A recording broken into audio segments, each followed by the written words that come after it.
to Week in Review. This is where we take a look at all the games that we played or that we reviewed over the last week and give you short comments as to what we think of them. If you're interested, you can look at the full review. I'll put links to each of the reviews in the description. Here we go. Hey everybody, Z Garcia here. Last week I reviewed 3 games. I reviewed Hunger, the Show, a simultaneous selection card game. It's really bad. Avoid it. But go check out the review. People seem to be enjoying that. But the game is, it's quite bad. I reviewed King's Life, which is a re-theming, reprinting of a Bruno Faidutti game that was put out some time ago called Smiley Face. It's the same game. They've reworked it a little bit. Brand new setting, brand new artwork. And in fact, the game, I enjoyed the game quite a bit. I was hoping that I was going to really be enjoying the new theme, which I do. But I don't like some of the graphical choices that they made. Some of the design choices are a little problematic for me as far as clarity goes and ease of play. So while I think the game is fun and certainly chaotic, but interesting, I was hoping it was going to be a better production. And then lastly, I reviewed Deadline, a cooperative game in which you are trying to solve a mystery, a murder, and so you got to figure out who done it by playing cards, but then reading. It's a very story-driven game. You're reading what happened, putting clues together, and at the end you'll be asked some questions of the game and you'll see if you can figure out the answers. Really enjoyed this game. It's got a great pulp noir feel to it. It's just really engaging, and the stories are very thematic. So I liked it quite a bit, and that's it for me. I'll see you all next time. Hello everyone, we're Meeple Talk, and this week we reviewed Castles in Burgundy. Yes, this is a game in which you are a prince and your goal is to get as much influence as possible in your estate by building it up with buildings and rivers and that sort of thing. This is a very well put together game, very well balanced. It's easy to set up, it's a lot of fun, there's a lot of replayability. I give this game a 9. And I would have to agree. I mean, it's a classic mechanic setup, but again, we talk about classic games that stand the test of time. This one is doing it. I'm going to give this one an 8. So if you want to see our full review for an explanation, come check it out. Hey folks, welcome back to another week in review. Last week I reviewed 3 games. The first one was pretty low on the mark, actually. It was very unfortunate too, because I was really wanting to like this game. It's Goonies, the adventure card game. I really like the IP, really didn't like the game at all, hardly. There was nothing mechanically wrong with it. I just didn't think it was fun, and it was a huge thematic disconnect for me. So I got a 4 out of 10 for that one. So go check out the review, see what you think.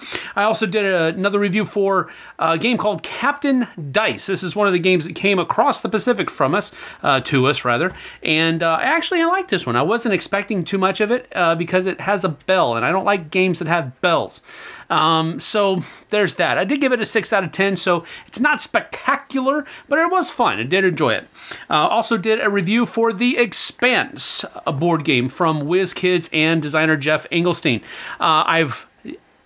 This is the only Jeff Engelstein game that I've liked so far, and this one is very good, I think. I really enjoy it, had a great time playing it all the times that I did, and I think it has a lot of the same things that I'm looking for. Variable player powers, area control, card-driven strategy. There's all these things that are in it. Really fun, enjoyed it a lot. Go check that one out, gave it an 8 out of 10.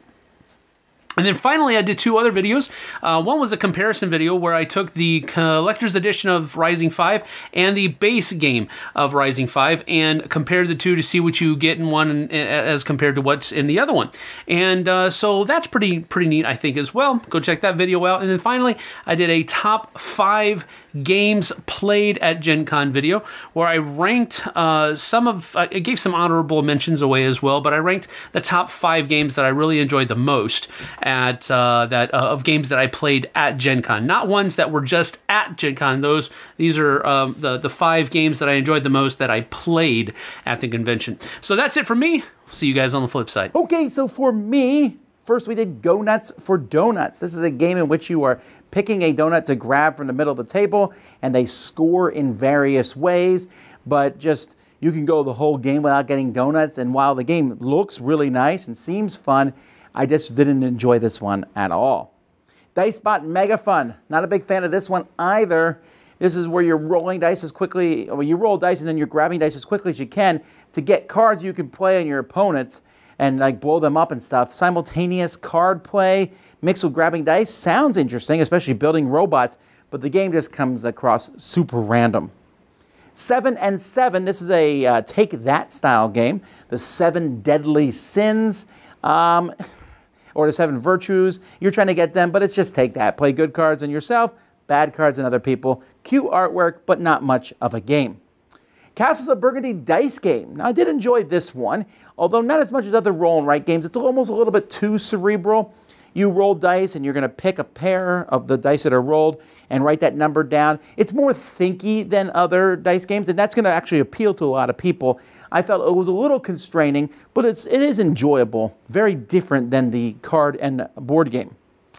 The End is Nigh. This is a social deduction game where there's a bunch of people in a bunker and you're trying to kick someone out because someone's a cultist. You got to figure out who it is. So you are people controlling these people, trying to figure out which one of them is the cultist, or maybe you want to keep the cultists in. So it's a very, very short game. I mean, really small little game, but the theme comes across and it has a great name. I looked at the new Super Mario game here. Now, this is a remake of the game King Me way back in the day, which I did enjoy, and I like this one too. You're just moving them higher and higher, and when they get to the top, you vote on keeping them in and out. You want to vote no for the people that aren't on your scoring card, but you only have 2 no votes, so you're hoping someone else votes no. A little bit of chicken in this game, and it's fun. The Scythe expansion, this is the airships.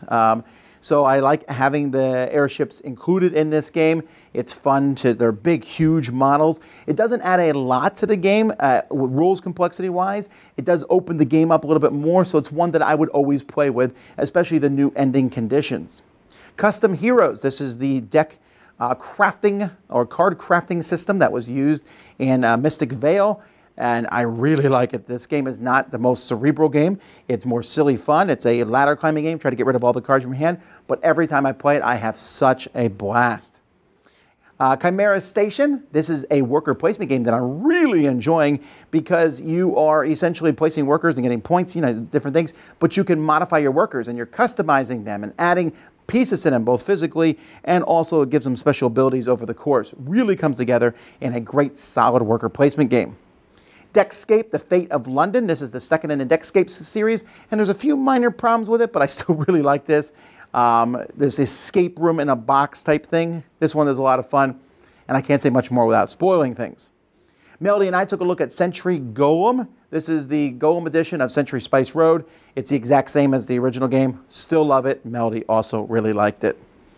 And then Melanie and I also did a spoiler-filled review of the escape room, The Werewolf Experiment. So if you played it, or if you're never going to play it, you can watch that if you want to. And I also did 10 games better than Battleship and Jenga. So that's what we did last week. Folks, thanks for watching Week in Review. I'm Tom Vasel, and this is The Dice Tower.